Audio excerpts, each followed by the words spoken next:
The Buffalo Bills, Cleveland Browns, 33-13. The Bills win. It kind of went exactly how we thought it was going to go. LaShawn McCoy ran all over the place. Charles Clay, hey, he's been open all year. They finally used him today. And the defense, I mean, they were against the Browns. What are your biggest takeaways? Well, I think this one, as you pointed out, is exactly how it should have gone for the Bills. This is a completely barren team of talent in terms of the Browns here, and the Bills were going up against a team that are one of the two worst run defenses in the league, them and San Francisco.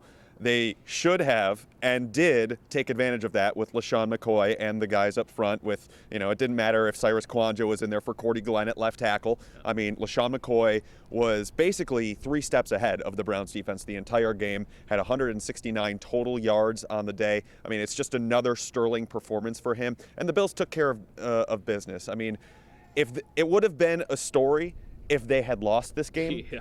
A big one, and it probably would have been the game that cooks Rex Ryan's goose, so to speak. But they handled their business to their credit, and they go on. They live to see another day, and at the very least, they're 500 at the end of Week 15. So we were joking about it just a minute ago, talking about Charles Clay. So Charles Clay, and we've talked about this in the past, seems like he's always open, and no one can find him. What was different today? Yeah, I joked that on the observations column that I posted at WKBW.com that he's essentially had a Harry Potter style invisibility cloak on him.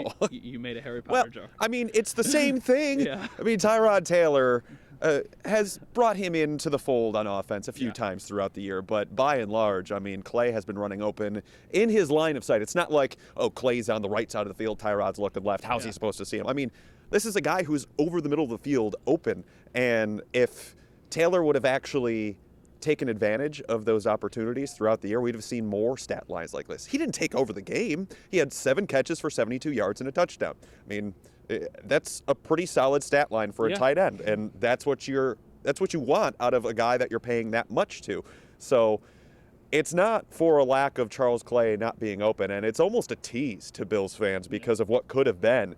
And again, they've gone up against different defenses that have been a little bit better, and he was still open, and Tyrod just didn't see him. So if nothing else, this was just another maddening thing to go, well, he did it here. Why couldn't he do it the rest of the season? You know who else was open? Now, okay, so a little bit of backstory on this. I started Sammy Watkins in fantasy football this week. Joe told me not to do it. I had my heart set on doing it. So all game, of course, I'm keeping an eye on Sammy Watkins where he is on the field. He was open like all of the time. And guess what? No one threw him the ball. On the other side of the field, because Tyrod Taylor, as we've come to know, looks at the one side, maybe we'll look to the middle.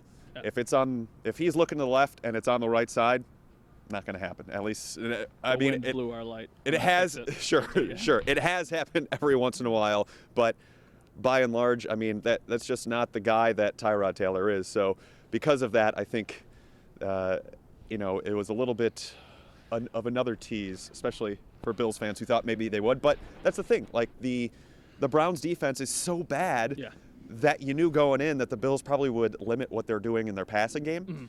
And that's why I was stressing, don't play Sammy, because, how much of an impact would the passing game have had in a game like this? And the answer was not a lot. And we saw LaShawn McCoy take over. Mike Gillislee had a touchdown. So that's exactly what we ended up seeing from the Bills. It was right here. So as you can tell, Joe's dressed nice. I'm not. I shot the game. He toasted Joe Hayden coming up the middle of the field, running right there. And my hands go up. Oh, come on. I needed those points. It's okay. Sorry, but we were talking about this on Twitter. I actually think I underestimated how terrible the Cleveland Browns are at American tackle football. You should have read my preview article, Bove. I did read your preview article. Well, it is truth. They have assembled the least talented roster in the NFL, and it's by design. It's beautiful. Yeah. And Buffalo sports fans should be familiar with this because the Sabres did it a few years ago to get Eichel and to really just start the whole process over again. That's what the Browns are trying to do. No one else in football has really done this. I mean, Jacksonville did it to a certain degree. This is Cleveland scrubbing right down to the baseboards and, just lighting everything on fire and starting and building a new foundation. That's what they're trying to do.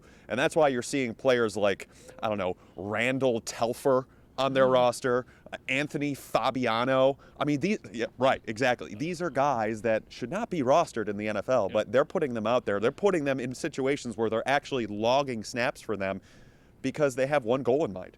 They want to build this thing back up with young players, talent, depth, and they want to do that through the draft, and that's why you're seeing them go through it. And it has to be why they are playing Robert Griffin III. You said that instead of Cody Kessler. Oh my goodness! I mean, Kessler at least provides a little bit of a spark to me, anyway. I think Kessler is a better quarterback at this point in his career as a rookie than what Robert Griffin III is right now. But RG3 is just bad, throwing the ball up.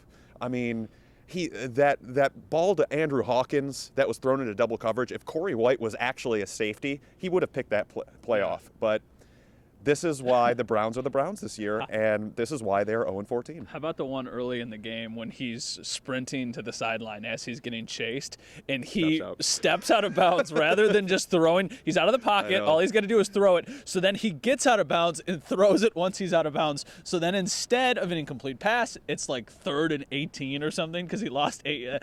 That was like the play that summed the Browns, and the fumbled snap. Yeah, there were so many. The Browns are a beautiful disaster, and RG3 is certainly the one that's leading that. But I am fascinated by what they will do, not this year, but in the draft, what they do at the quarterback position, because they have carte blanche here. They can do whatever they want, and no one's saying it's going to work. That's never been my argument. The argument is they have all the pieces in place to do something that has never been done in the NFL, to build it with that sort of volume of draft picks.